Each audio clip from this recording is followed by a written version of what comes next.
Hello all. So let us now study our economic current affairs. Uh, you can join the Victory Group. Link is given in the description. Prelims, mains, interview तीनों की तैयारी हम करा रहे हैं वहाँ पे. Okay. So this is first part of your economy current affairs. This is deliberately kept short just to get a view of how this work. और ये पैटर्न आपको करंट अफेयर्स का कैसा लग रहा है, समझ में आ रहा है या नहीं आ रहा है. एक बार आप फीडबैक देंगे उसके बाद चेंजेस कर सकते हैं हम लोग. कोई हार्ड एंड फास्ट नहीं है, बट आई फील कम से कम पढ़ के ज़्यादा से ज़्यादा आउटपुट निकले. कम टाइम हम पढ़ाई करें, ज़्यादा टाइम रिवाइज करें, that is far more effective. उसी चीज़ को पर्सपेक्टिव में रख के, ध्यान में रख के ये लेक्चर्स, ये नोट्स बनाए गए हैं. So let us start.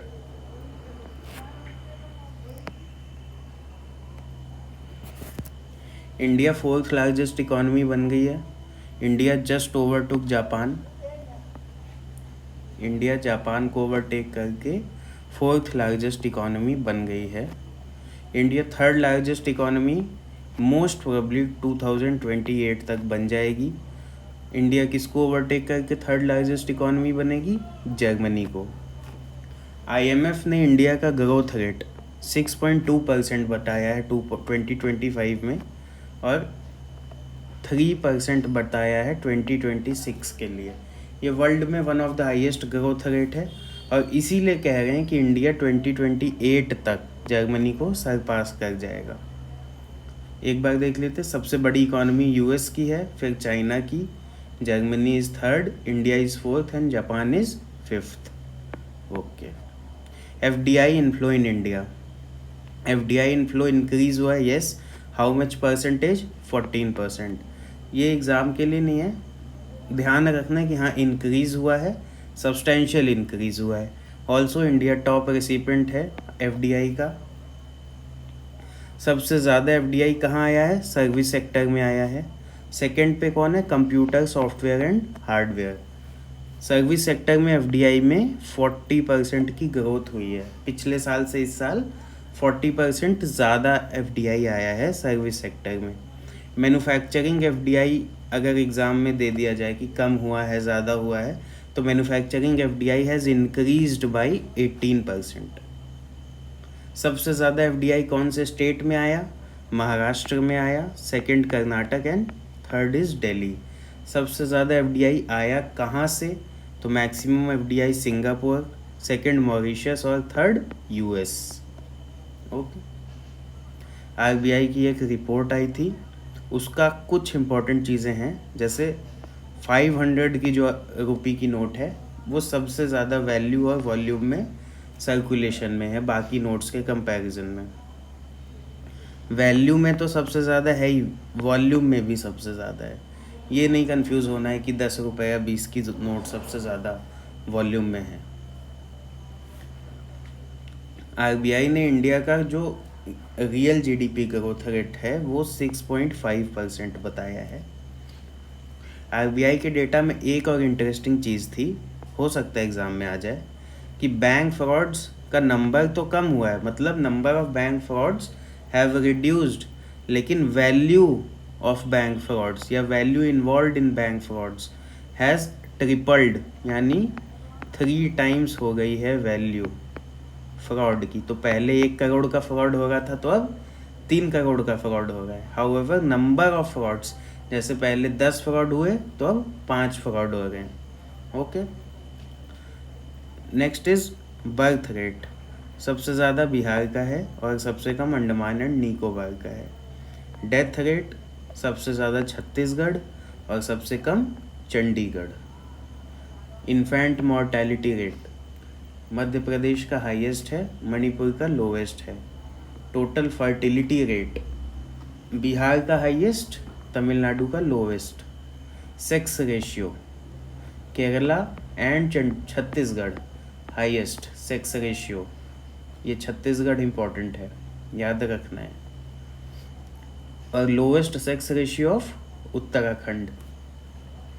एक और इम्पॉर्टेंट डेटा है, पूछा नहीं जाएगा बट कोट कर सकते हैं मेंस में.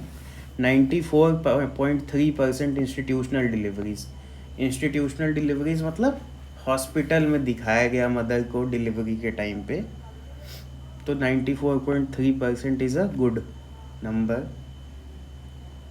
पैडी का MSP 2300 कभी पूछ सकता है गलती से।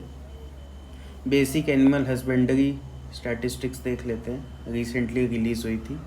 मिल्क सबसे ज़्यादा प्रोड्यूसर यूपी, एग सबसे बड़ा प्रोड्यूसर आंध्र प्रदेश, वूल सबसे बड़ा प्रोड्यूसर राजस्थान, मीट सबसे बड़ा producer waste Bengal.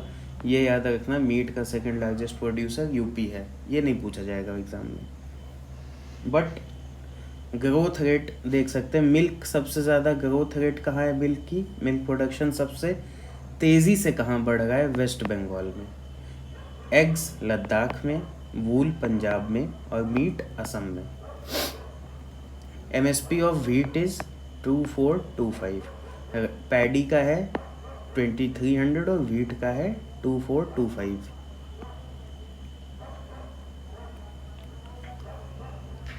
World trade review report आई, वर्ल्ड ट्रेड ऑर्गेनाइजेशन की। गुड्स के सबसे बड़ा एक्सपोर्टर कौन है, चाइना, सेकंड पे USA है गुड्स का। इसी को मर्चेंडाइज एक्सपोर्ट्स भी कहते हैं, मर्चेंडाइज एक्सपोर्ट्स। इंडिया की रैंक गुड्स एक्सपोर्ट में 18th है। सबसे बड़ा इंपोर्टर गुड्स का USA है, सेकंड पे चाइना है और इंडिया 9th पे है। सर्विसेज में सबसे बड़ा एक्सपोर्टर USA है, सेकंड UK। इंडिया सर्विसेज में 7th लार्जेस्ट एक्सपोर्टर है। इंपोर्ट्स में देखा जाए अगेन USA सबसे ज़्यादा इंपोर्ट कर रहा है services, China on second and India is 9th largest country at importing services. Okay, agricultural production में इंडिया की रैंक 7th है, चाहे एक्सपोर्ट्स हो चाहे इंपोर्ट हो, दोनों में ही इंडिया की 7th रैंक है। टेक्सटाइल्स में इंडिया की फर्स्ट रैंक है, एक्सपोर्टर में, एक टेक्सटाइल एक्सपोर्ट्स में इंडिया की फर्स्ट रैंक है। World investment report, United nation trade and development के साइड से FDI इनफ्लो में इंडिया की 15th रैंक है। FDI इनफ्लो में ये इम्पॉर्टेंट है, UK इंडिया का FTA हुआ, डेट इम्पॉर्टेंट है, पिछले साल बहुत सारी डेट्स पूछा था, मोस्ट प्रोबेबली इस साल नहीं पूछेगा लेकिन फिर भी देखते हैं। 6 मई 2025 को UK और इंडिया का FTA साइन हो गया, 6 मई 2025। इसकी एक इम्पॉर्टेंट चीज़ है कि इसमें टैरिफ और नॉन टैरिफ यानी टैक्सेस और दूसरे तरह के बैरियर्स दोनों पे ही वर्क किया गया है, दोनों पे ही नेगोशिएट किया गया है। इंडिया के लिए वैल्यू वाइज ऑलमोस्ट 100% चीज़ें जो भी बाई वैल्यू ऑलमोस्ट वो टैक्स फ्री हो जाएंगी, टैरिफ फ्री हो जाएंगी UK में इंडिया के एक्सपोर्ट्स। लेकिन UK के UK जो सामान इंडिया को एक्सपोर्ट कर रहा है उसके लिए इंडिया के पास 10 साल का टाइम है। इंडिया धीरे धीरे ग्रेजुअली रिड्यूस करेगा अपनी कस्टम ड्यूटी, वो भी सब प्रोडक्ट्स पे नहीं करेगा, कुछ एक्सेप्शंस उसमें भी हैं। इंडिया का पहला deep water container transshipment port, deep water ठीक है but container transshipment port, transshipment का मतलब एक शिप से दूसरे शिप में गया। विजिंगम पोर्ट तिरुवनंतपुरम केरला में बनाया गया है अडानी ग्रुप द्वारा। ओके, सेमीकंडक्टर यूनिट यूपी में स्टैब्लिश हो रही है, कहाँ पे, जेवर में। ईडा याद रखना, Yamuna expressway industrial development authority इसके लिए रिस्पॉन्सिबल होगी। 2 कंपनीज़ हैं, HCL है जो कि इंडियन कंपनी और फॉक्सकॉन जो कि फॉरेन कंपनी है, ये दोनों मिलके सेमीकंडक्टर यूनिट लगा रहे हैं उत्तर प्रदेश में। यूपी की ये फर्स्ट सेमीकंडक्टर यूनिट है, इंडिया की 6th सेमीकंडक्टर यूनिट है। 5 ऑलरेडी प्रोडक्शन कर गई हैं या फिर बनाया जा रहा है उनको। 5 में से 4 गुजरात में है, 1 सेमीकंडक्टर यूनिट असम में है, जो कि याद रखने वाली चीज़ है, पूछ सकता है अगर मल्टीपल स्टेटमेंट दिया तो 1 सेमीकंडक्टर असम में, 4 गुजरात में और ये 6th वाली यूपी में। Amritsar Kolkata industrial corridor,